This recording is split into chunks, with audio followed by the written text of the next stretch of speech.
pasiruošk.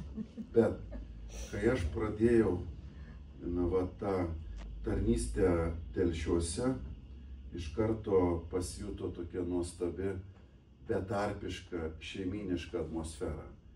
Telšiai, rytas, 7:30, einu pro Turgaus aikštę ir staiga komentaras. Ekscelencija, ko nemiegat, kur skubat, kur vaikščiojat iš pat ryto? Ten tokį svečią turėjau aplankyti, buvo apsistojęs viešbutį. Nu, vat kaip smagu, žinot, be didelių, kaip čia pasakius, įžangų, tiesiai pokalbis, iš karto pasišnekėjimas. Kai yra nedidelis miestas, tos bendruomenės netokios, kaip sakant, didelės, yra labai graži nuotaika, kurios didmiesčiai neturi.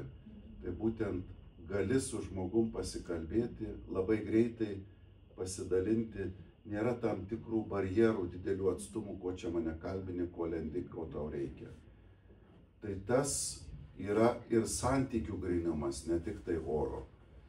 Tai man labai kažkaip įdomu pastebėti, ypač kai tu matai tų didžiųjų, ypač pasaulio didmečių gyvenimą, kur žmonės gyvena susispaudę ir vienas su kitu kartais negali tart žodžio, nes tiesiog per daug skuba, per daug įsitempia, per daug yra anonimiški.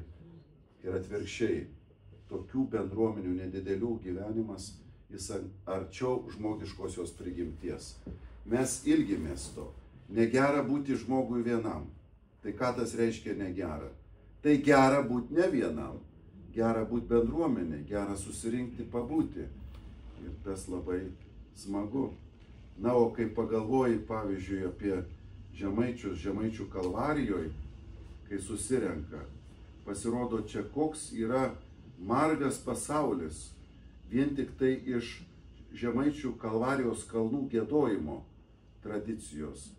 Aš iš pradžių buvau nustebęs, išeinam į kalnus, toks giedojimas kažkaip tarsi žodžių neitų ar melodija neitų. Ir paskui tik supratau, kad yra skirtingos melodijos.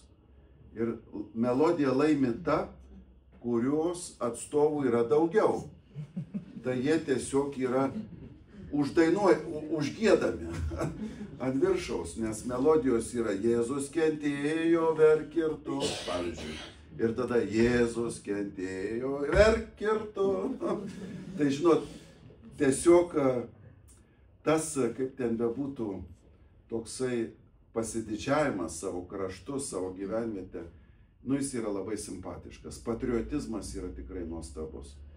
Minėtas, kai buvo tas renginys 600 metų, kalbėjo istorikas Bumbliauskas. Ir jisai suabejojo, reiškiasi, Žemaitijos ribomis, centrais kažkur kėlė link Raseinių ir panašiai. Vienu žodžiu jaučiu, kad salėje pradeda kilti įtampa. Visi kalba žemaitiškai ir staiga vienas žmogus pakyla, profesoriau, sako, jūs siaubingai klystate. Reiškia, jūs negalite šitaip kalbėti viešai dar tokios šventės metu. Tai tas profesorius sako, cituok brolį šaltinius, ką tu dabar sakai. Tas brolis atsistojęs cituoja. Privilegija žemaičiams skirtas ir panašiai. Ten surinkę specialistai. Tada kitas pakilo, sako, kadangi toks buvo čia pasakytas labai nedėkingas sakinys Žemaitijos atžvilgiu, aš atsiemu savo, reiškia, apdovanojimą, kadangi tame pačiame sąraše bus žmonės, kurie nesutinka su Žemaitijos ribom šito.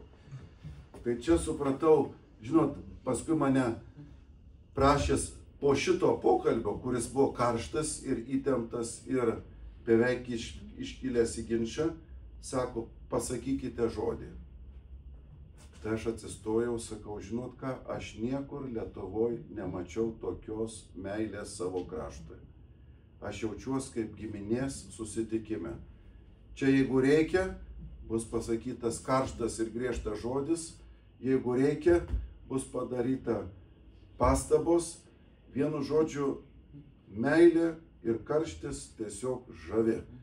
tai man liko tie įspūdžiai apie žmonės, kurie kalba, kad tai yra vis dėlto, mumyse esanti dalis to, ko negalime atimti, kas yra duotybė, kas yra mūsų protėvių, galbūt net šauksmas, mūsų tokia tikrovė, kuriai esame dėkingi, kad turime. Ir Žemaitija turi būti pasididžiuojanti šita gražia patriotizmo nata.